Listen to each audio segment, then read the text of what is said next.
الحمد لله وكفى وسلام على عباده الذين اصطفى أما بعد فأعوذ بالله من الشيطان الرجيم بسم الله الرحمن الرحيم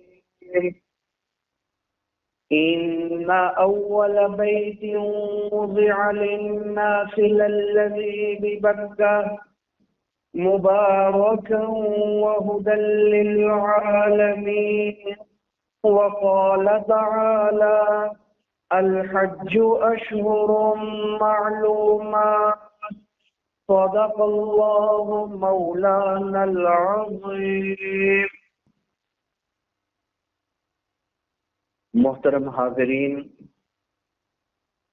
بڑا ہی برکت والا مہینہ ختم ہوا، رمضان المبارک کا مہینہ۔ اللہ سے دعا ہے کہ جتنی عبادات اس ماہ مبارک میں کی گئیں، اللہ جی ایک ایک عبادت اپنی بارگاہ میں قبول اور منظور فرما لیں۔ اچھا، برکت والا زمانہ ختم ہوا اور برکت والا مہینہ ہی شروع ہو گیا۔ یہ برکت چلے گی ذی الحج تک، کیونکہ اب جو مہینہ شروع ہوا شوال کا، حدیث کی روح سے یہ مہینہ حج کا مہینہ ہے۔ حج والا مہینہ کا کیا معنی؟ کہ اگر کوئی شخص شوال میں حج کا احرام باندھ لے، یہ احرام بلا کراہت درست ہو جائے گا، اور اس احرام میں اس کا حج بھی بلا کراہت ادا ہو جائے گا۔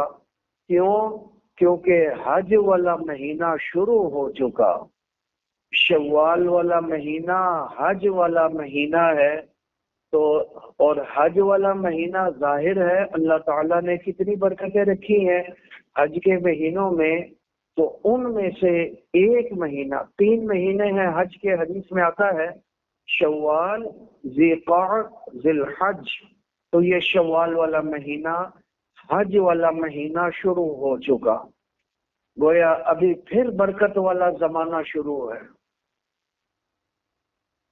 اس میں 2 چیزیں سمجھنے کی ہیں۔ ایک چیز تو یہ کہ حضور صلی اللہ علیہ وسلم کا ارشاد پاک ہے کہ جس شخص نے رمضان کے روزے رکھ لیے اور اس کے بعد شوال میں 6 روزے شوال کے بھی رکھ لیے، رمضان کا پورا مہینہ روزے رکھے اور 6 روزے شوال کے بھی رکھ لیے، تو وہ شخص ایسا ہے جیسا کہ وہ شخص پورا سال ہی روزے میں رہا۔ من صام 6 من شوال، جو شخص، حضور صلی اللہ علیہ وسلم فرماتے ہیں رمضان کے روزے رکھنے کے بعد 6 روزے شوال کے بھی رکھ لے، وہ گویا پورا سال روزے کی حالت میں رہا۔ نفلی روزے ہے، واجب اور فرض نہیں ہے، ضروری نہیں ہے رکھنا، لیکن اگر کوئی شخص رکھ لیتا ہے، اس کی فضیلت اور برکت کیا ہے؟ پورا سال گویا روزے کی حالت میں رہا۔ وہ کیسے؟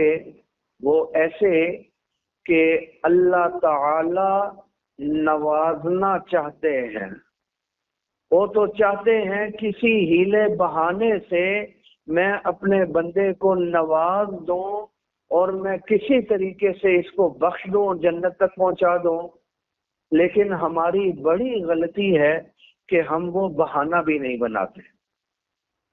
میرے دادا علیہ رحمت فرماتے تھے وہ بہا نہیں چاہتے، وہ بہانا چاہتے ہیں۔ بہا مانا بہت زیادہ عمل کرو، وہ یہ نہیں چاہتے۔ وہ کہتے کم از کم بہانہ ہی بنا لو۔ اب یہ بہانہ نہیں ہے، رمضان کا مہینہ، پھر اس میں لیلۃ القدر، اور پھر اس میں نفل فرضوں کے برابر، اور اس کے بعد اب شوال، اور شوال میں کیا ہے 6 روزے رکھ لو، تو ایسا ہوگا گویا پورا سال روزے کی حالت میں رہے۔ اب ہم 6 روزے بھی نہ رکھیں، پورا سال روزہ رکھنا مشکل ہے نا، تو 6 روزے رکھنا تو آسان ہے، تو 6 روزے رکھ لو، یہی بہانہ بن جائے گا پورا سال روزے کی حالت میں رہے۔ اور اگر یہ معمول بنا لو، وہ پوری زندگی روزے کی حالت میں رہے، اور روزہ کتنی بڑی عبادت ہے۔ اب اللہ کی رحمت یہ ہے، وہ بہانہ دیکھتے ہیں، بہا نہیں۔ اور بہانہ کیا ہے؟ 6 روزے یہ رکھ لو، یہ بھی ایک بہانہ آ گیا جی، سال کا ثواب۔ ٹھیک، اب آپ دیکھیے کہ اللہ کی رحمت کتنی وسیع ہے۔ ہم اگر ایک گناہ کرتے ہیں نا، 8ویں پارے کی آیت ہے، اللہ ایک گناہ کھاتے میں لکھتے ہیں، لیکن اگر ایک نیکی کرتے ہیں تو ایک نیکی کھاتے میں نہیں، کم سے کم 10 نیکیاں کھاتے میں لکھی جاتی ہیں۔ من جاء بالحسنہ فلہ 10 امثالها، جو نیکی کرتا ہے اس کو 10 گنا ثواب دیتے ہیں۔ ومن جاء بالسیئہ فلا یجزى الا مثلها، جو گناہ کرتا ہے تو اسی کے مثل ایک گناہ اس کے کھاتے میں لکھا جاتا ہے۔ نیکی ایک، ثواب 10 گنا، گناہ ایک، لکھا بھی ایک جاتا ہے۔ اس معنی کر کے اگر ہم شوال کا ایک روزہ رکھیں گے تو 6 روزے ہوئے، 6 کو 10 سے ضرب دے دیں 60۔ پھر رمضان کا مہینہ بھی روزہ رکھا تو ایک مہینہ روزہ 10 مہینے کا ثواب، یعنی ایک نیکی 10 گنا، تو رمضان کے روزوں کا ثواب 10 مہینوں کے برابر۔ 60 روزے یہ بھی ہو گئے، 60 ہو گئے تو 2 مہینے بن گئے، 2 مہینے یہ، 10 وہ پورا سال، گویا پورا سال روزے کی حالت میں رہا۔ قرآن کی آیت سے بھی ثابت کر دیا ہے۔ تو اس لیے یہ روزے نفلی روزے ہیں، بڑے ہی برکت والے ہیں۔ عید کے دوسرے دن سے یہ روزہ رکھا جا سکتا ہے۔ بہت لوگ فون کر رہے ہیں کہ شاید دوسرے دن روزہ رکھنا ضروری ہے شوال کے روزوں میں۔ دوسرے دن رکھنا کوئی ضروری نہیں ہے، دوسرے دن سے رکھا جا سکتا ہے، بس پورے شوال کے مہینے میں 6 روزے رکھنے ہیں۔ چاہے مسلسل رکھ لیں، چاہے ایک رکھا 2 نہ رکھے، یا ایک نہ رکھا اگلے دن پھر رکھ لیا، یا 6 مسلسل رکھ لیں، جیسے کرنے ہیں کر لیں، لیکن 6 روزے پورے مہینے میں رکھنے ہیں تو انشاءاللہ ان 6 روزوں کا ثواب 60 روزے وہ 2 مہینے وہ 10 مہینے، پورے سال کے روزوں کا ثواب بن جائے گا۔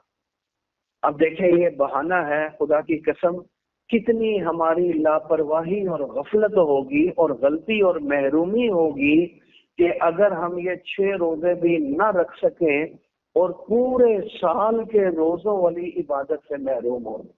بات وہی آ گئی کہ بہانہ بھی نہ بنا سکیں، یہ بہانہ ہی بنا لو کم از کم۔ تو اس لیے پوری کوشش کریں کہ ان 6 روزوں کا اہتمام کیا جائے۔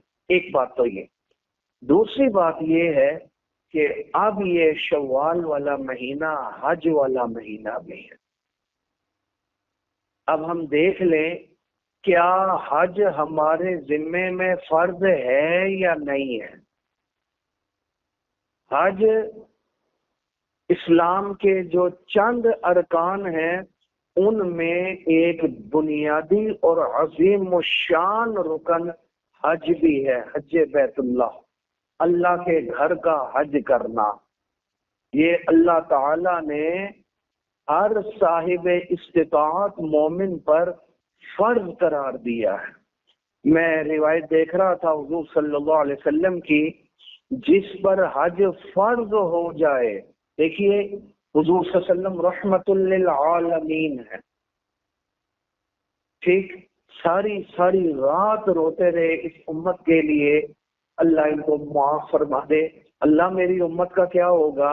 اور حضور یہ فرما رہے حج کے بارے میں، جس پر حج فرض ہو جائے اور کوئی رکاوٹ بھی نہ ہو، یہ حدیث کا مفہوم ہے، رکاوٹ بھی حج کرنے سے کوئی نہیں اور حج فرض ہو جائے، اس کے باوجود وہ حج نہ کرے، وہ یہودی ہو کر مرے، وہ عیسائی ہو کر مرے، ہمیں اس کی کوئی پرواہ نہیں۔ دیکھیے کتنی شدید قسم کی وعید ہے، حج فرض ہو جائے پھر وہ حج نہ کرے، وہ یہودی ہو کر مرے یا عیسائی ہو کر مرے، ہمیں اس کی کوئی پرواہ نہیں۔ ٹھیک، اب یہ حج فرض کس کے اوپر ہوتا ہے؟ یاد رکھیے، جس شخص کے پاس پیسے، سونا، چاندی، ضرورت سے زائد سامان، کوئی ضرورت سے زائد زمین، کوئی سامان پڑا ہوا ہے، اتنا پڑا ہوا ہے کہ قرضہ نکالنے کے بعد اگر اس کی قیمت لگائی جائے تو یہ آسانی سے حج کر سکتا ہے، اور حج پر جانے کے بعد پیچھے والوں کا خرچہ، اس کے گھر والوں کا خرچہ بھی اس کے پاس موجود ہے، تو ایسے شخص پر حج فرض ہو جاتا ہے۔ زندگی میں ایک مرتبہ بالغ ہونے کے بعد حج کرنا صاحب استطاعت پر فرض ہے، اور صاحب استطاعت وہ شخص ہے جس کے پاس سونا، چاندی، نقدی، کرنسی، ضرورت سے زائد سامان۔ فرض کر لیں 2 گھر ہیں، ایک گھر تو ضرورت کا ہے، ایک ویسے ہی رکھا ہے چلو بچوں کے کام آ جائے گا، پڑا رہے گا، یہ ضرورت سے زائد، سمجھے؟ یا گھر رہ رہے، ایک پلاٹ رکھا ہوا ہے، چلو بعد میں دیکھیں گے کیا کرنا ہے، ہو سکتا ہے بچوں کے کام آ جائے، ہو سکتا ہے بعد میں دیکھ لیں گے کیا کرنا ہے، یہ ضرورت سے زائد ہے۔ یہ بیچ کر بھی، سونا بیچ کر، پیسوں کا حساب لگا کر، چاندی اتنی ہے، اگر قرضہ مائنس کرنے کے بعد اتنی رقم بن جاتی ہے جس سے حج ہو سکتا ہے تو حج فرض ہو جاتا ہے۔ اور جس پر حج فرض ہو جائے، ابو داؤد شریف کی روایت ہے، من اراد الحج فلیعجل، او کما قال علیہ الصلوۃ والسلام، جس پر حج فرض ہو جائے اس کو چاہیے کہ وہ جلدی کرے، اس میں تاخیر نہ کرے۔ یہ حکم دیا حضور صلی اللہ علیہ وسلم، یعنی اسی سال حج کرنا واجب ہو جاتا ہے۔ اگر تاخیر کرے گا، بلا وجہ تاخیر کرے گا، تو ایسا شخص گناہگار اور فاسق کہلائے گا۔ علماء نے لکھا، فقہا نے لکھا، ایسا شخص فاسق ہو جائے گا کیونکہ چلو یار کوئی نہیں، زندگی میں ایک دفعہ ہی ہے نا، ابھی نہیں، اگلے سال چلے جائیں گے، چلو اس سے اگلے سال دیکھ لیں گے، چلو پھر دیکھ لیں گے، بلا وجہ تاخیر کرنے والا فاسق ہو جائے گا۔ ٹھیک، کیونکہ حدیث آئی ہے فلیعجل، حضور نے حکم دیا جلدی کرے، یعنی اسی سال حج کی ادائیگی کی کوشش کرے۔ پھر آپ دیکھیں، پھر خدا جانے آئندہ ہماری زندگی میں زندگی بھی ہے یا نہیں، پھر سال بعد حج آنا ہے، پھر ایسی صحت بھی رہتی ہے یا نہیں، یا حالات بھی ایسے رہتے ہیں یا نہیں، یا مال بھی باقی رہتا ہے یا نہیں۔ اسے یاد رکھیے، جس پر ایک مرتبہ حج زندگی میں فرض ہو جائے اور وہ نہ کرے، پھر بعد میں مال نہ بھی رہے، حج اس کے ذمہ میں فرض ہی رہے گا۔ وہ چاہے کسی سے قرضہ لے کر جائے، وہ جیسے مرضی جائے، اس کو حج کرنا ہی ہوگا، یہ فریضہ اس کے ذمے سے ساقط نہیں ہوگا۔ ٹھیک، اب کل کا کیا پتا، مال رہے یا نہ رہے، پھر صحت رہے یا نہ رہے، پھر زندگی بھی رہے یا نہ رہے، کل کا کوئی پتہ نہیں۔ ٹھیک، کل کا کوئی پتہ نہیں، چلو کوئی نہیں اگلے سال چلے جائیں گے، تو یہ لکھ کر دے دو اگلے سال تک زندہ بھی رہو گے یا نہیں رہو گے، پھر یہ صحت رہے گی نہیں رہے گی، مال رہے گا یا نہیں رہے گا، بس اس لیے بس جس کے ذمہ فرض ہو گیا ہے اس کو تو چاہیے، اب یہ حج والا مہینہ شروع ہو چکا ہے، فوری طور پر اس کی ادائیگی کی فکر کریں، کیونکہ یہ چھوٹی سی مختصر سی زندگی ہے، اصل نہ ختم ہونے والی زندگی، اصل زندگی مرنے کے بعد شروع ہونے والی ہے، جو نہ ختم ہونے والی ہے، اس زندگی کو آخرت کی زندگی کے لیے قربان کرے۔ ہمیشہ اپنے سامنے آخرت کی نہ ختم ہونے والی زندگی کو رکھے، اس میں جتنا نیکیاں ہو سکتی ہیں، جتنی عبادات ہو سکتی ہیں وہ کر لے، اور اللہ نے بھیجا ہی اس مقصد کے لیے ہے۔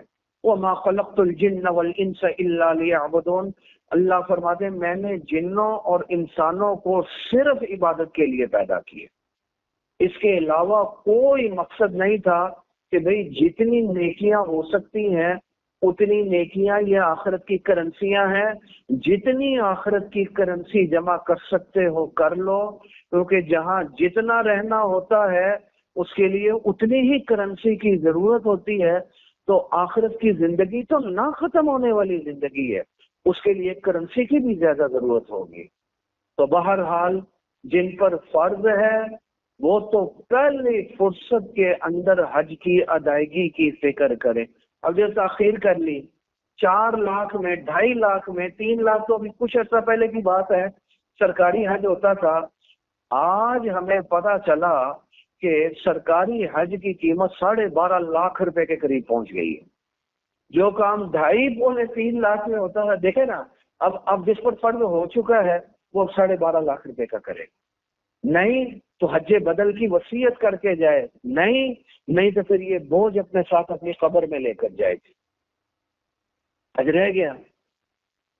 اب جن کے والدین ہیں جو بڑے تھے جو نہیں کر سکے، حالانکہ حج فرض تھا، ان سے میری درخواست یہ ہے کہ ان کی اولاد، بعض فقہا نے لکھا ہے اگر انہوں نے وصیت نہیں بھی کی ہے، اولاد ان کی طرف سے اگر حج بدل کر لیتی ہے یا کروا لیتی ہے تو اللہ کی رحمت سے امید ہے اللہ اس حج کو ان کے حج فرض کا بدل بنا لیں گے۔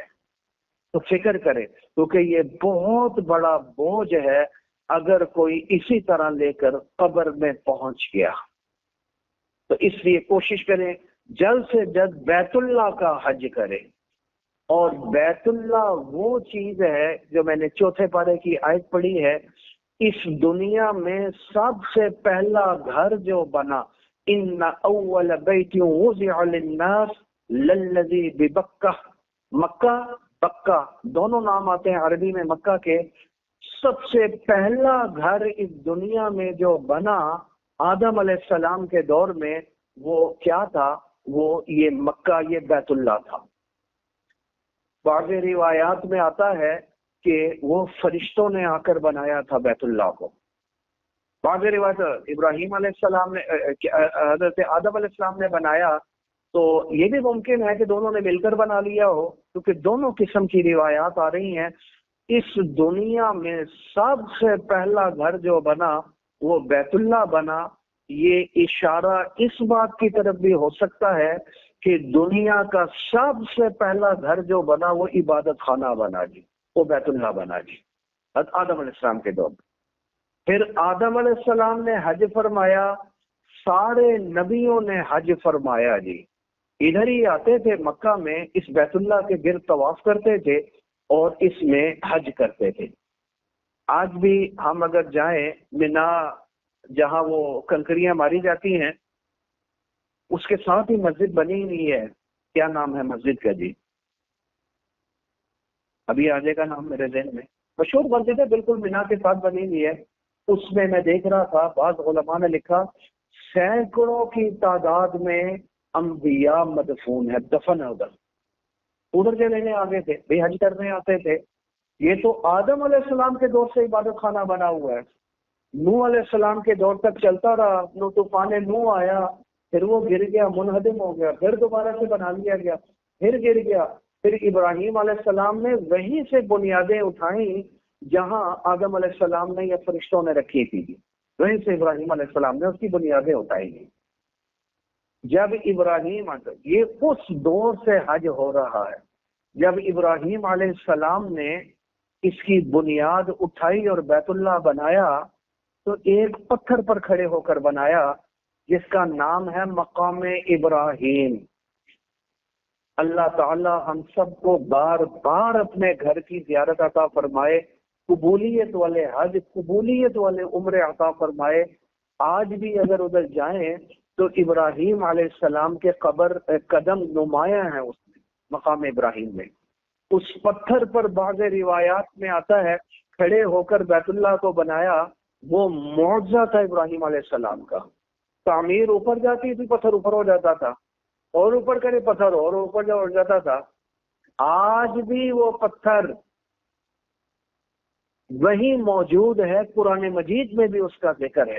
ان اول بیت وضع للناس للذی ببکہ مبارکا وہدی فیہ آیات بینات مقام ابراہیم.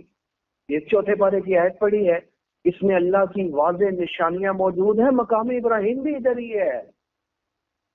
یہی ہم طواف کرنے کے بعد، عمرے یا کا طواف کرنے کے بعد، یا حج کا طواف کرنے کے بعد، یا نفلی طواف کرنے کے بعد مقام ابراہیم کے پاس 2 رکعت نفل شکرانے کے پڑھنا، ٹھیک، یہ ایک مستحب عمل ہے کہ آپ یہاں کھڑے ہو کر پڑھیں گے. تو یہیں کھڑے ہو کر بیت اللہ کی تعمیر ہوئی، ورنہ مسجد حرام میں کہیں بھی پڑھ سکتے ہیں. ٹھیک، مقام ابراہیم یہاں بھی موجود ہے، مقام ابراہیم بھی یہیں پر موجود ہے، اور بیت اللہ بھی موجود ہے، جس کا سارے نبی تقریباً آ کر اور امتیں آ کر یہاں کیا کرتی رہی ہیں؟ حج کرتی رہی ہیں، اس جگہ پر قدم رکھتی رہی ہیں. سب سے بڑھ کر یہ سرکار دو عالم صلی اللہ علیہ وسلم کے قدم مبارک بھی یہیں پڑے ہیں، پھر صحابہ کے قدم، پھر انبیاء کے قدم، پھر یہ سارے نبی، بڑے بڑے صحابہ، اولیاء عرفات کے میدان میں بھی اکٹھے ہوئے تھے. ٹھیک، تو بہرحال جس پر فرض ہے وہ تو ضرور جائے، لیکن بعض اللہ والے ایسے بھی ہیں، بعض اللہ والے ایسے بھی ہیں جن پر فرض نہیں ہے لیکن وہ تڑپ رہے ہیں کسی طریقے سے پہنچے. میں آج آپ کو ایک عجیب نسخہ دوں گا، اور بڑے لوگوں نے اس نسخے کو آزمایا ہے، اور اللہ تعالی غیب سے دروازے کھولتے ہیں.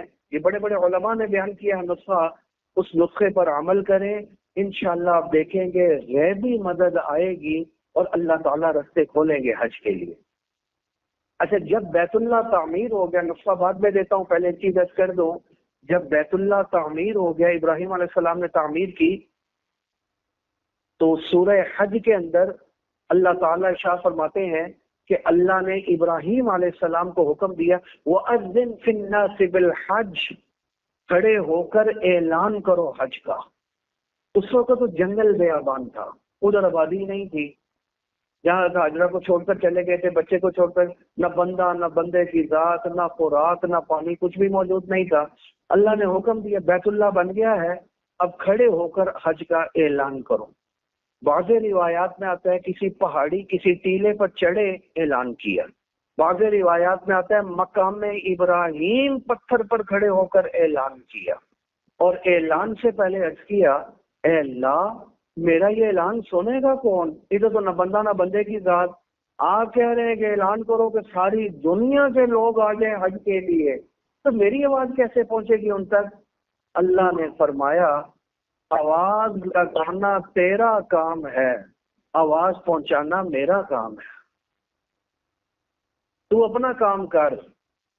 چنانچہ مقام ابراہیم، یہ حدیث میں آتا ہے، اس ٹیلے پر کھڑے ہو کر جو آپ نے آواز لگائی، اے لوگو، اللہ تعالیٰ نے بیت اللہ کے حج کو فرض قرار دے دیا ہے، آؤ بیت اللہ کا حج کرو. آگے حدیث میں کیا آتا ہے، پوری دنیا تک اللہ نے آواز پہنچائی، اور یہ آواز کہاں تک پہنچی؟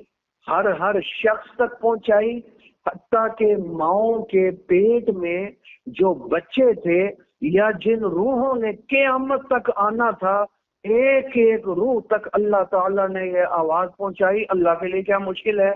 اور اللہ نے جن کے مقدر میں حج کو فرض کیا ہوا تھا سب نے جواب دیا. جی، جن کے ذمہ اللہ نے حج کو لکھا ہوا تھا کہ یہ حج کریں گے، سب نے جواب دیا. کیا جواب دیا؟ لبیک اللہم لبیک. اللہ جی حاضر ہیں، اللہ جی حاضر ہیں، حاضر ہیں، اللہ جی حاضر. سب نے جو، اور جس کی قسمت میں اللہ نے 2 حج، اس نے 2 مرتبہ، جس کی قسمت میں 10 حج، اس کی روح نے 10 مرتبہ جواب دیا، لبیک اللہم لبیک. حاضر ہیں، اللہ جی حاضر ہیں، حاضر ہیں. اب وہ جو جواب دیا تھا، جس نے 10 مرتبہ دیا تھا، وہ 10 حج کرے گا. اللہ نے اس کی قسمت میں لکھے ہوئے تھے، اللہ نے پہنچائی آواز. تو جتنی دفعہ جواب دیا اتنے حج وہ کرے گا. لہذا اب یہ جو ہم حج کے لیے جاتے ہیں یہ اسی آواز کا نتیجہ ہے. تو اس ابراہیم علیہ السلام کی آواز پر جو جواب تھا قیامت تک کے لیے اللہ نے اس کو عبادت بنا دیا. جو حاجی جو اللہ کے گھر کی زیارت کے لیے جاتا ہے وہ یہی پڑھتا جاتا ہے اسی سنت کی یاد میں جو ادھر کی سب سے بڑی نفلی عبادت ہے. لبیک اللہم لبیک لبیک لا شریک لک لبیک ان الحمد والنعمت لک والملک لا شریک لک. حدیث میں آتا ہے جب کوئی شخص یہ پڑھتا ہے تو اس کے ارد گرد جتنے درخت، جتنے پتھر، جتنے ٹیلے، جتنے ذرات، جتنی مخلوقات، جتنی چیزیں ہوتی ہیں وہ جہاں تک اس کی آواز پہنچتی ہے وہ بھی پڑھنا شروع ہو جاتی ہے. پھر جب وہ پڑھتی ہیں تو ان کے ساتھ جو ہوتا ہے وہ بھی پڑھنا شروع، پھر جب وہ پڑھتے ہیں ان کے ساتھ، حتیٰ کہ پوری دنیا میں یہ صدا، یہ چیزیں بلند کر رہی ہوتی ہیں. اللہ کا تلبیہ پوری دنیا میں چل رہا ہوتا ہے یہ حج کے دن، انہی دنوں کے اندر. تو کتنی بڑی عبادت اللہ تعالیٰ نے ہمارے لیے مقرر فرمائی ہے. جن کے ذمے فرض ہے فوری کریں، اور جن کے ذمے فرض نہیں ہے ان کے لیے میں ایک آسان سا نسخہ جو مفتی اعظم پاکستان مفتی شفیع صاحب علیہ رحمت نے بیان فرمایا. ان کے بیٹے تھے مفتی رفیع صاحب، وہ بھی مفتی اعظم پاکستان. وہ کہنے لگے ابا جی ہر سال حج پہ، ابا جی ہر سال حج پہ. میرے پاس تو اتنے پیسے نہیں تھے کہ میں جا کے کروں حج.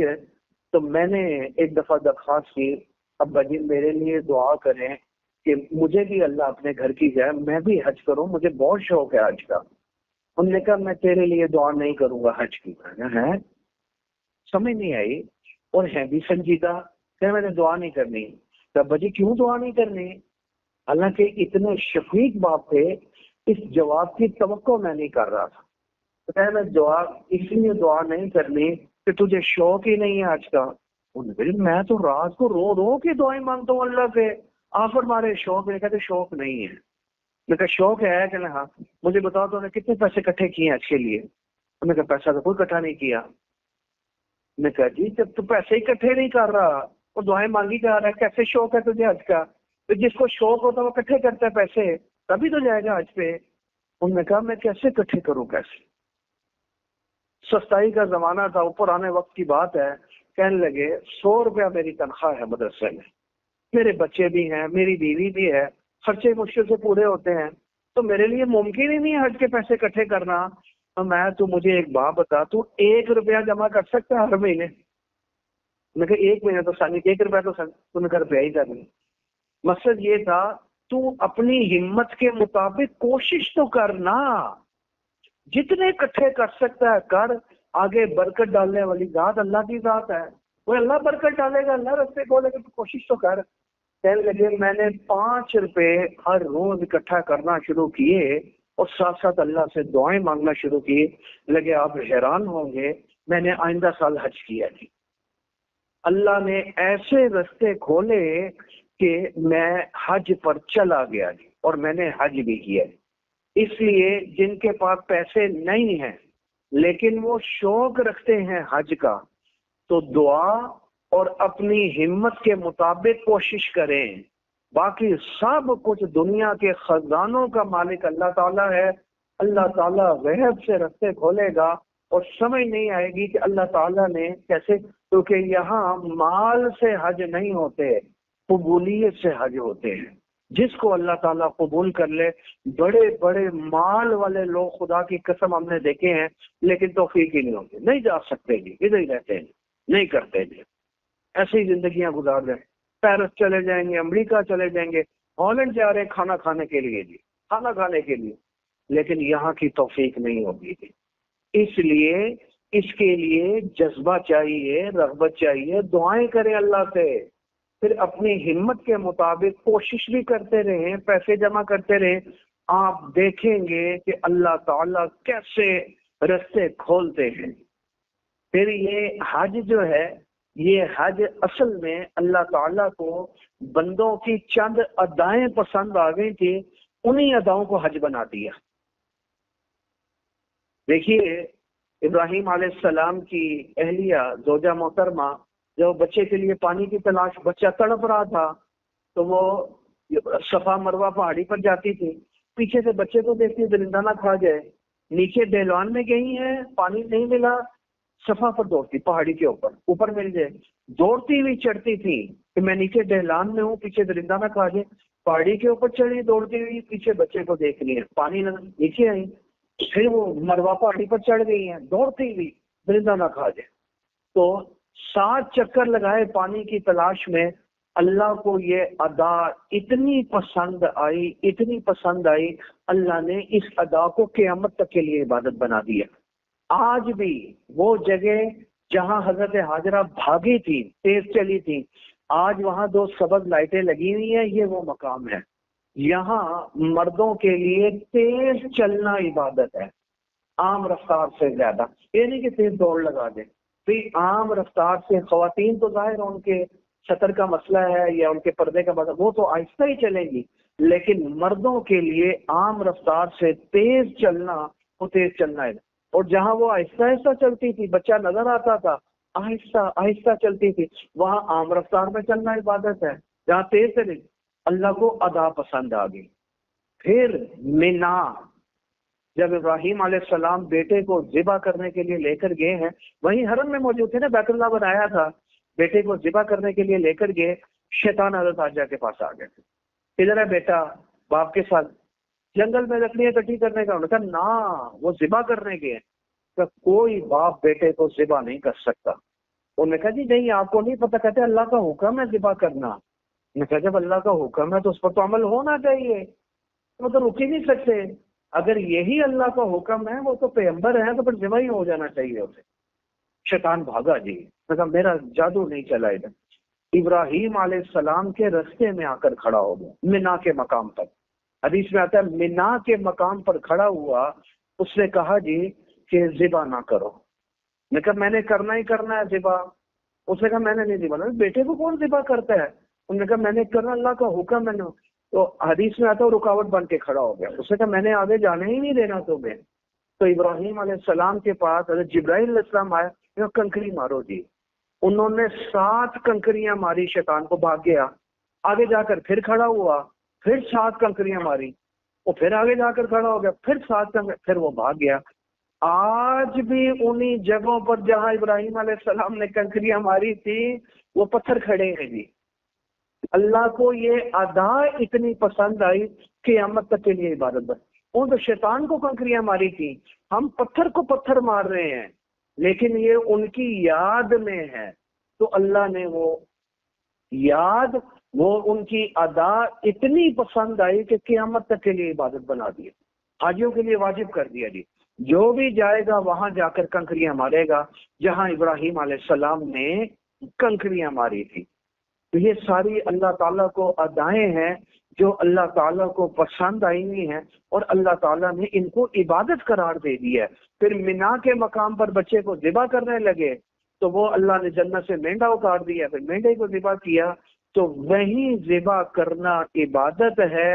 اب اگر کوئی شخص منا میں یعنی حرم کی حدود میں اگر کوئی جانور کو ذبح کرتا ہے، 1,00,000 قربانیوں کا ثواب ملتا ہے، کیونکہ یہ ان کی یاد میں ہے۔ انہوں نے ذبح کیا، مینڈا آگے قربانی کی، ذبح کی، اور یہ اتنی بڑی عبادت تھی کہ 100 اونٹ حضور صلی اللہ علیہ وسلم نے قربان فرمائے تھے۔ آج یہ کہتے ہیں نا ہمیں بڑے سمجھدار لوگ کہ یار اتنے لاکھوں جانور ذبح ہو رہے تھے، گوشت ضائع ہوتا ہے، لوگ بھوکے مر رہے ہیں، ان کو پیسے نہ دے دیں۔ کیا یہ بات حضور صلی اللہ علیہ وسلم کو نہیں پتا تھی؟ کیا وہ دور بڑا وہ غنا والا دور تھا؟ نہیں سمجھ، تو لوگ پتھر باندھتے تھے۔ تو 100 اونٹوں کی قربانی فرمائی تھی حضور صلی اللہ علیہ وسلم نے، 63 اونٹ اپنے ہاتھ مبارک سے ذبح فرمائے تھے۔ بخاری شریف میں پورا قصہ موجود ہے جی، باقی حضرت علی کے حوالے کر دیے تھے۔ اسی منا کے مقام پر کہ یہاں ابراہیم علیہ السلام نے قربانی فرمائی تھی، میرے باپ نے، میرے دادا نے، تو اس کی یاد میں حضور صلی اللہ علیہ وسلم نے فرمائی تھی۔ تو بہرحال یہ بڑی عظیم عبادت ہے، اور خدا کی قسم بڑی عظیم جگہ ہیں۔ جن کے پاس نہیں بھی ہے وہ کوشش کریں، جیسے میں نے عرض کر دیا، اور جن کے پاس ہے اور حج فرض ہے وہ بالکل اس کو آئندہ سال پر نہ ٹالیں۔ اللہ سے دعا ہے اللہ تعالی ہم سب کو اپنے گھر کی بار بار زیارت عطا فرمائے اور قبولیت والی عبادات عطا فرمائے۔